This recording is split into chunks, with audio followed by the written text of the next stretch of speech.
Editor at KDKA TV, CBS Pittsburgh. And our very special guest today is Eric Trump. Eric, thank you so much, sir, for being with me today. I really appreciate it. Yeah, you're so welcome, John. It's great to be on. So let me ask you first, do you have any special connections to Pennsylvania? I have a lot of special connections. I went to school there for 5 years, and 8 through 12, and I love Pennsylvania. I went to a boarding school called the Hill School. It's on the eastern side, the other side of the state, but I have so many friends. So many of my best friends are from Pittsburgh, and I love the state, and I know it incredibly well, and yeah, it means a lot to us. I think every Trump family member had to go to school in Pennsylvania. My father went to Penn, as you know, and Ivanka went to Penn, and Don went to Hill as well, and then he went to Penn, and so as a family, we've definitely spent more time in Pennsylvania than the Bidens have. Do you have any special connections to us here in Western Pennsylvania?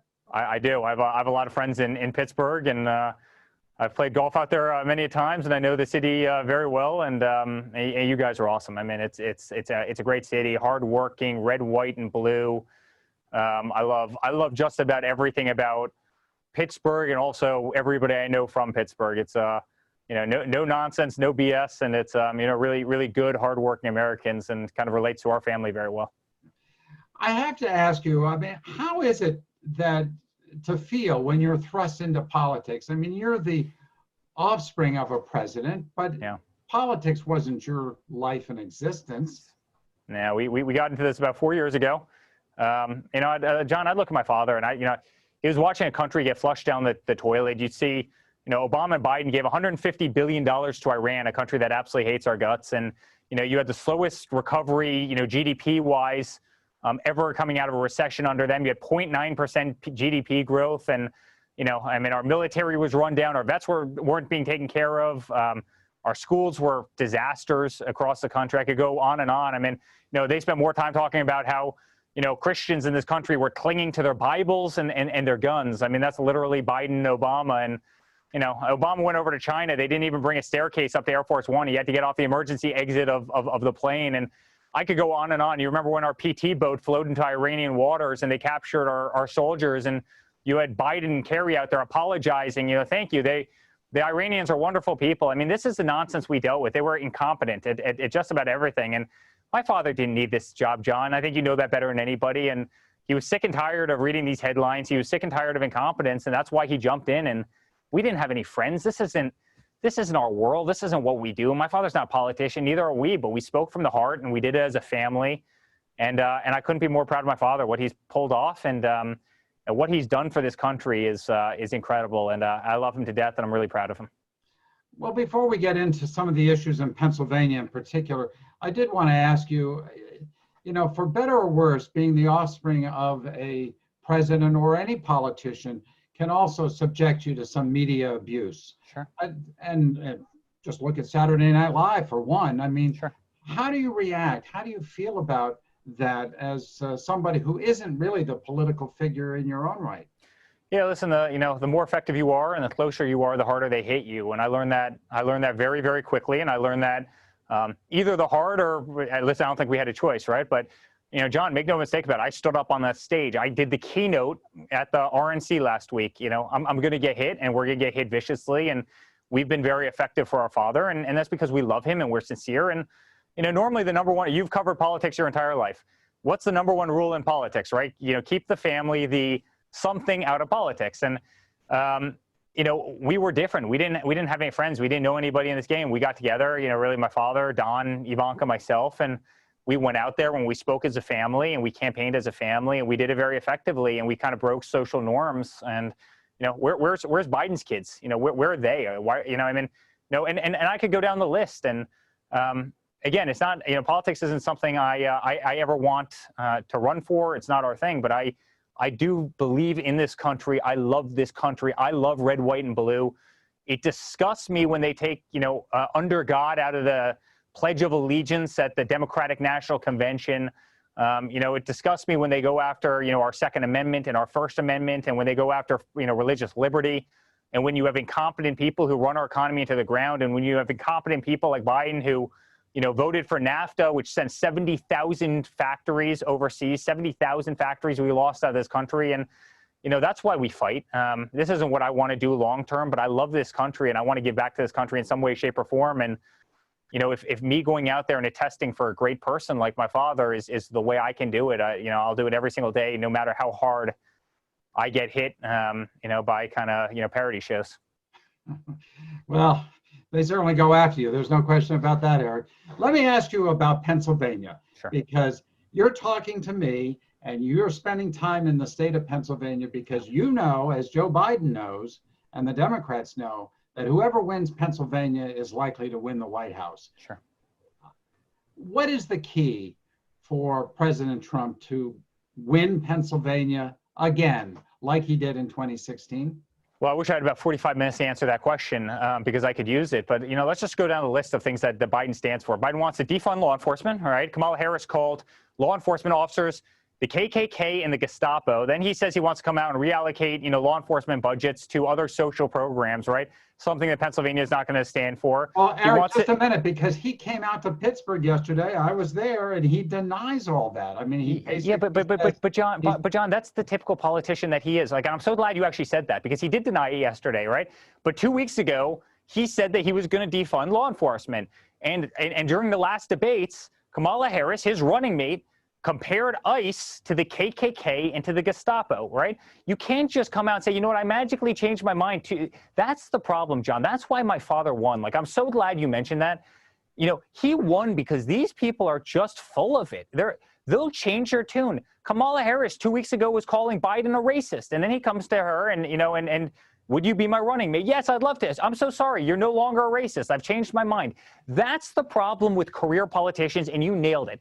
And that's what you never get from my father. My father stood behind the men and women in blue he loves them. And he's out there fighting for them every single day because they are being harassed and abused and defunded. You see what's happening in Portland. You see what's happening in Seattle. You see what's happening in my home city of New York. They just took $1 billion out of the NYPD budget in New York, got rid of all undercover law enforcement, and they wonder why crime has gone up by 300% in the last 90 days. And, they want to take away your freedom of speech. They're happy to cancel your voice if you disagree with them. They want to take away, under God in just about everything. They want to take away freedom of religion. They certainly want to take away your Second Amendment.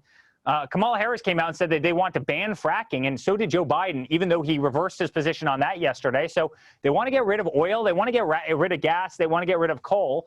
He wants to increase your taxes by $4 trillion, which would 82% of people would have their taxes, increase. They want to spend $90 trillion on the Green New Deal. But other than that, John, they're wonderful human beings who will be great for the state of Pennsylvania. I mean, John, give me a break. These people go against everything that Pennsylvania, stands for. I lived in the state. These are hardworking people that do not approve of people burning the American flag, who do not approve of people kneeling for the national anthem. They want to say the Pledge of Allegiance in schools. They want oil and gas. They want their Second Amendment. They want freedom of speech, and they want to be left alone by government. They don't want big government, and it's everything that he doesn't stand for. And by the way, last but not least, Biden's been in political office for 47 years, and he blames the problems of this nation on my father. Why didn't he fix them? Why didn't he tell Obama how to fix them if he knew? I mean, it's sure enough, magically, at the age of 79, he's going to go out there and be a progressive change agent. Give me a break. People don't read through it, and people do read through it, and they see exactly who he is and what he is, and that's why we're going to win in 60 days. I think you just summarized your 45 minutes in about 3 minutes. So, Eric, let me ask you about the president coming to the Pittsburgh area. He's going to be in Latrobe, I think at the Arnie Palmer Airport, coming up here on Thursday.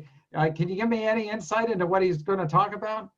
We know Latrobe very well, and Arnold Palmer was a good friend of ours, and we know how much he means to obviously that area. And I've been over there a couple times, and it's it's a special place. And listen, he loves the state. Again, there's no people who are close to the state. It's kind of interesting when Biden talks about Pennsylvania and being from Pennsylvania. He left there when he was 7 years old, and I've spent more time in Pennsylvania substantially than Biden has. I mean, he left and he hasn't been back in 70 years until he's running for president. It's kind of interesting how that works in the Beltway. But listen, my father's he's a real guy. He's a real American. He's running against people who have never actually signed the front of a check. They've only signed the back of a check. They've been dependent on the United States government their entire adult lives. They've never created a single job ever. Well, actually, Biden created one job, Hunter Biden. He created his, massive fortune for his son. But, my father is, he goes in there and, he's going to speak to all his accomplishments in the last 4 years. Greatest economy the world has ever seen. You see where the markets are even today. I mean, I implore people, go online right now and check out, open up your 401k, John, and everybody else watching, and look where your 401k is. Look where your pension plans is. S&P 500 historic highs, NASDAQ historic highs, Dow Jones, nearly historic highs. You're within 1,000 points of historic highs. I'll give you one little stat that I think everybody should know. In the 8 years of Obama and Biden, the Dow Jones went up by 4,000 points. In the 3.5 years, of my father, the Dow has gone up by 12,000 points. And I think people should remember these little facts. And those two are bankrupting this country. I don't think Biden can spell economy. He outsourced every job, many of them being from Pittsburgh, to China and to Mexico with bad trade deals. He never fought for any of our manufacturing. He never fought for any of our companies.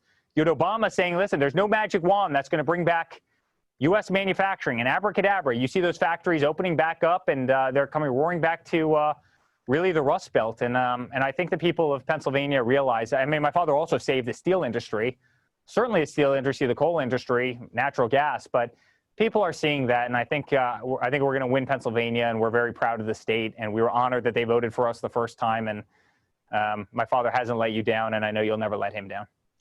I think the real question, this back and forth, because as you know, I was with Vice President Biden yesterday. He basically says that the Trump folks and that the president lies about his record, lies about things that have happened or not happened. And of course, you say essentially the same thing about Joe Biden. I mean, so we get this back and forth. How do you know who's telling the truth on this stuff? It's really hard for the average. Well, here, let me rattle off some things that are very quantifiable. Obama, Biden had 0.9% GDP growth. It was the slowest economic growth coming out of a recession in the history of our country. If you don't believe it, just go pull up a chart, any chart, and just go do the math for yourself. I mean, it's very easy. They gave $150 billion to Iran, a country that hates our guts, right? I mean, if you don't believe it, just go look it up. They gave $150 billion to a country that detests us, right? I mean, where do you want me to stop? Biden came out and said that he wanted to defund law enforcement. If you don't believe me, go look up the clips. You could type into YouTube right now, and 20 clips will pop up of him saying that. Kamala Harris called law enforcement KKK, right? And Gestapo. If you don't believe me in saying that, go look it up. I mean, the problem is they throw around a lot of things. Well, we've lost the way in our country. We lost the soul. It's all these little fluffy anecdotes. They don't have one single quantifiable measure that they've beat my father on. I mean, we did have the lowest unemployment in the history of this country. You have had 10 million people return to their jobs in the last 89 days in this country. I mean, look where the markets are. There's no question. These are all quantifiable things. And, John, I think if you had honest reporters out there, and we didn't have 92% negative media coverage out there, but if you really had honest reporters, people would really do these issues, the service that they deserve. And you can call him out. You're an honest guy. You can call him out when he's wrong and when he's right. You can do the same for me. But everything that I've said today is 100% spot on. If you don't, just go to YouTube or, go to The Economist or go to any other source that can, validate. Well, finally, Eric, let me just ask you, what do you think is the key to actually winning? Yeah. And particularly Western Pennsylvania. We're not, I think the state well enough to know that we're not Philadelphia. And we're not like Philadelphians. We are our own. We're more Midwestern, frankly, out in Pittsburgh. And as you also know, the president carried every county in Western Pennsylvania except Allegheny, which is Greater Pittsburgh. Sure. How does he repeat that? What's the key? Yeah, it's really great, that you answer that question. You asked that question. I mean, I keep on saying that this, in 2016, my father ran against incompetence, right? I mean, they were truly incompetent party that were just running this country into the ground. Now, really, he's running and we're running against madness. And this is no longer an R versus, D competition. I can't tell you how many Democrats from Pittsburgh, many of them, right? You live there, but how many voted for Trump? And this isn't Republican versus Democrat. I mean, this is sanity. This is red, white, and blue versus something that's totally different, something that's totally unrecognizable to most of us as Americans. And I really, truly believe that. I mean, this is the argument of is it okay to kneel for the national anthem, or do you stand for the national anthem? We're on the side of standing for the national anthem. I mean, this is the argument of, do we give $150 billion to a country like Iran that hates our guts? Or do we take $150 billion and put it into our school system here in the United States and rebuild communities in Pittsburgh and Philadelphia, or do we give it to, again, people that hate our way of life? Do we leave under God in the Pledge of Allegiance, or do we strip it out, and do we get rid of faith in this country? Do we believe in the nuclear family, or do we not believe in the nuclear family? We believe in the nuclear family, and I think probably me being here attests to that better than anything. Do we believe in the Second Amendment? Our family is like the biggest Second Amendment people in the world, and freedom of speech, and I could go on and on and on. And do we want to have the strongest military in the world? Do we want to have the greatest economy in the world? Can the person actually deliver the greatest economy in the world? So forget about the R versus D. The Democratic Party is no longer the party of JFK. Like, JFK would be solidly in our court today, John, it's much more. Is this, it's capitalism versus socialism. It's red, white, and blue versus something that's almost unthinkable. That's what we're fighting for. I want to ask you this. I don't mean to keep going on, but you said, and it was very interesting, 2016, your father was running against incompetence, essentially. I think that's what you said. Yeah. In 2020, he's running against madness. Madness.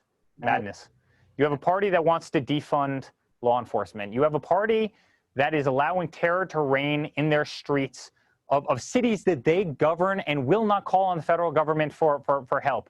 You have a party that wants to give $90 trillion to the Green New Deal to combat environmental issues, largely in India and China and so many other places, while our infrastructure in this country rots. You have a party that ran down the military. One of the first things they told my father, John, when he got into office was the generals went up to him and said, Mr. Trump, please, President Trump, don't get into any conflicts. We're almost out of ammunition as a country. I mean, this is real stuff, John. This is not right. That's what you're fighting for. It's madness now. The left-wing party, the radical left, again, is no longer the party of Bill Clinton. This is the party of AOC. This is the party of Kamala Harris. Bill Clinton would have never called, law enforcement officers the Gestapo. And this party finds it, totally okay to do so. In fact, they think they're on the right side of that issue. And that's why I really believe that, in 2016, it was incompetence. I think that party was incompetent. Today, it's the party is taxed so far to the left that they're actually unrecognizable. And I really believe it's evil. When they want to, get rid of God, and when they want to get rid of free speech, and when they want to censor people, and when they want to cancel people and cancel businesses, it's terrible to see. And I fully believe that we're gonna beat them again. Well, Eric Trump, the always articulate, passionate Eric Trump. I can see why the Republicans had you speak not once but twice. So now, do you believe what you see on Saturday Night Live, John? Am I better than portrayed? I hope I answered your question in a nice way. I think you did, and I thank you so much for your time, Eric. I look forward to talking to you again. I hope we get a chance to do so before the end of this campaign. Yeah, I can't wait. You take care of yourself. Thank you, sir.